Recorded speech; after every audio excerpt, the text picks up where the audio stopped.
So now that you mentioned that, what's your preferred format to listening to music? Cassette, digital format, CDs, the old disc, the vinyl. Well, I love vinyl, of course, but actually, I think the thing I listen to most is the radio. We have a great classical music station in the UK called BBC Radio 3, and they play pretty much classical only. Some alternative modern, some jazz, some alternative modern experimental music, but that is the thing. That is the thing that is on in my house the most, the radio. So I still, after all these years, I still really love the radio. Before I worked in a recording studio, I worked at the BBC at the radio station. So I have a long history with radio. I love radio, I used to listen to. I love vinyl. I used to listen to more, but now I listen to so much on Tidal. There's a high quality streaming service called Tidal, which is Tidal. Yeah, you know about Tidal? It's like Spotify, No, but it's where's the chat? Here we go. It's like Spotify, but it's full quality streaming. Oh, that's right. It's cost twice as much as Spotify. It's like $20 a month instead of $10 a month. But that's great. That sounds really good. Yeah. I can play it on my big speakers in my studio, and it sounds really good. So but in my studio still, I've got vinyl as well. Of course. Here we go. Let's just see. There we go. There's my record deck with the hand sanitizer on top of it. Yeah, of course. Yeah, it's mandatory to have it. And here is what can I just see? There, tape recorder. Here we go. So I love tape recorders too. I've just bought a Revox tape recorder, one from the 70s that's being refurbished. So I'm very much in love with tape as well. I love tape. Okay, we will give it a try to that. Yeah, sounds good. Sounds very good. This tape recorder is the one. This is the one that was used on Construction Time Again. That we recorded Pipeline on it.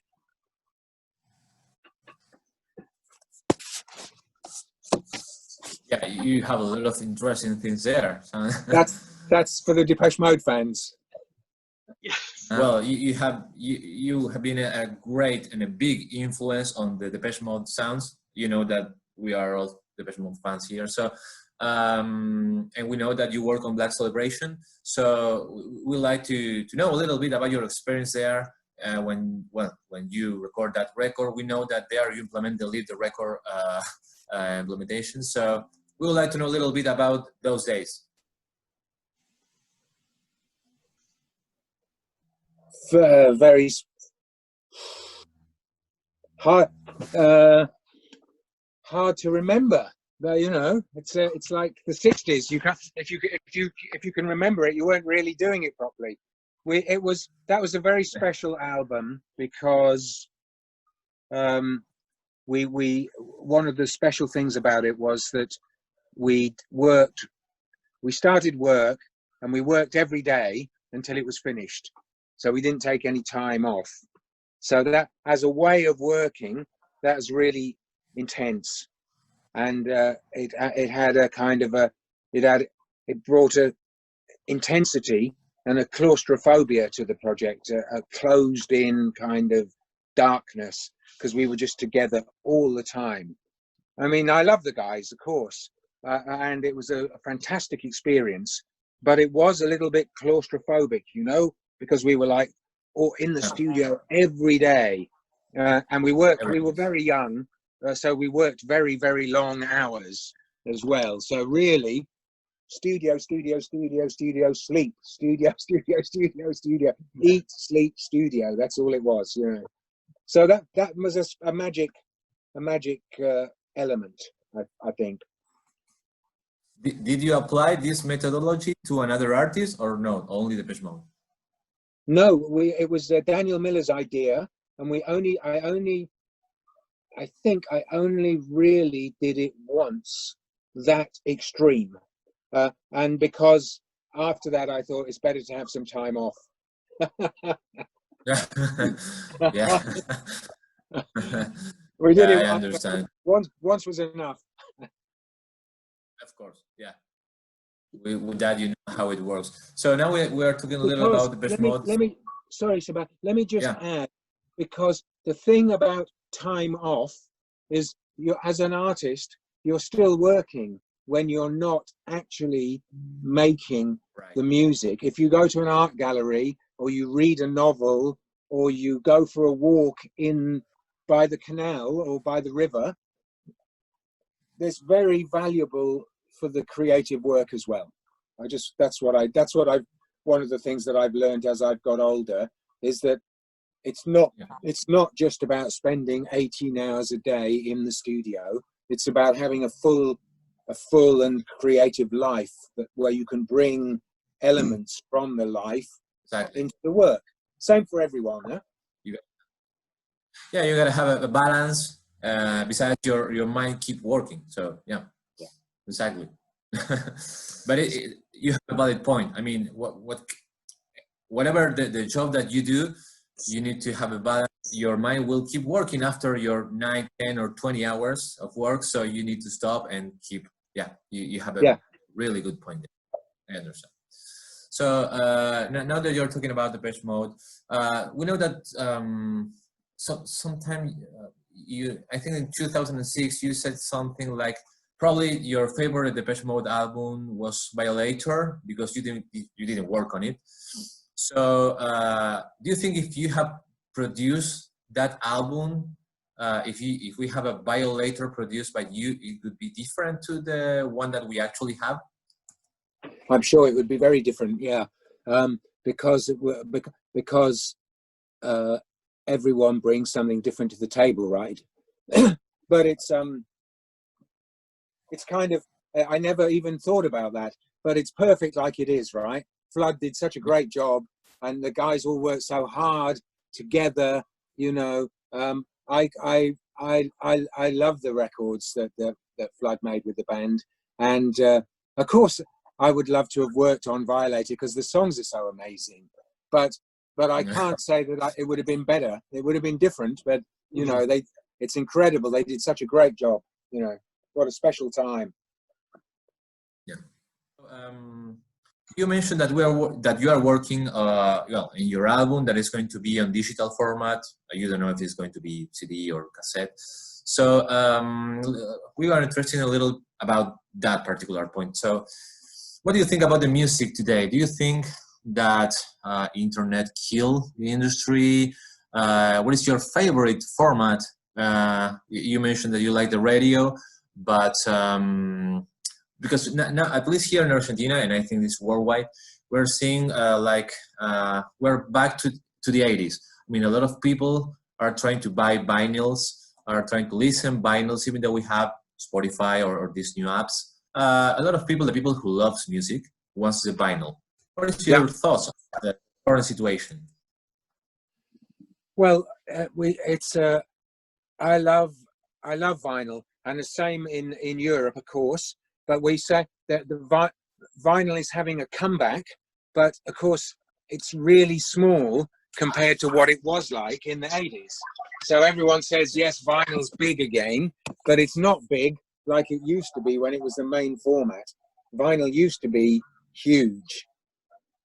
And I like, obviously, it's great. Listening to vinyl doesn't involve the computer usually. So it's much more focused. It's very easy, isn't it, if we listen to Spotify on the phone, and to just get distracted, because you've got the phone in your hand anyway. So you check your WhatsApp, your Instagram, your email, you browse the web. but when you obviously, we know those we love vinyl, so when we put a record on, it's a different thing. Most of us, when we put vinyl on the player, we listen to a whole side of music, don't we? We listen to 20 minutes music, whereas with Spotify, it's very easy to just jump around.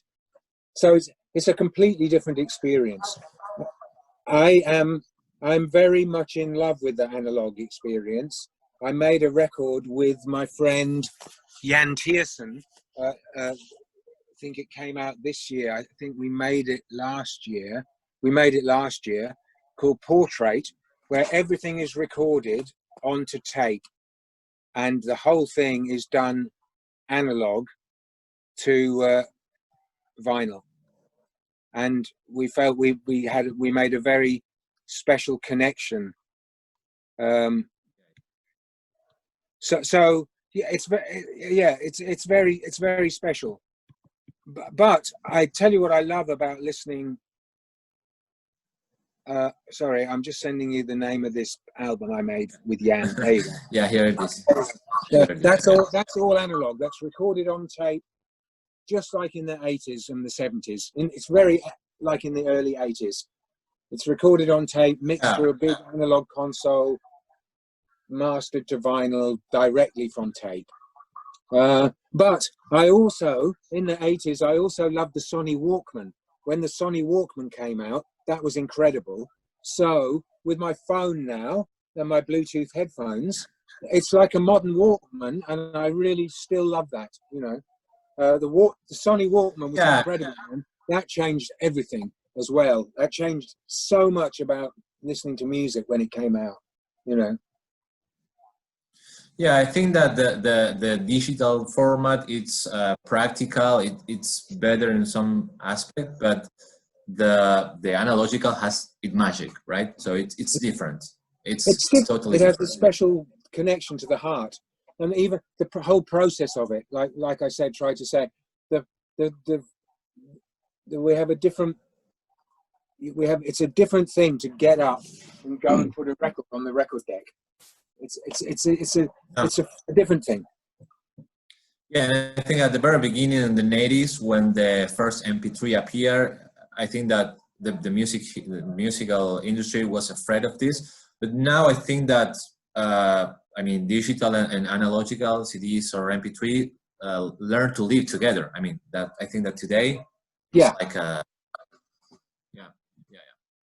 Right. And of course, you asked about the music industry. That of course because of streaming, it's amazing that we can all put music out into the world and everyone all over the world can hear it. That's amazing, but it's very hard, as we know, for our friends in bands to make to financially survive making music, because the streaming don't pay very much to the artists, you know. Right. Yeah, the industry or the companies are not going to lose, but the artists will.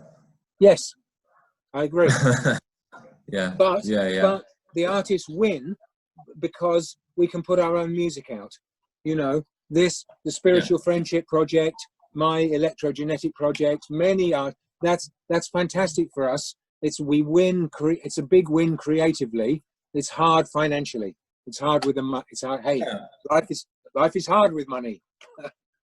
Yeah, it's easy for you to reach everywhere. I mean, now you can listen you here in Argentina, London, in wherever. Yeah, that's your basically. It's amazing that I can send you guys a link to my record, that you can just hear my new record. Exactly. A link. That's incredible. You know. Exactly. Yeah. Great description. Exactly. We want to thank you about this opportunity.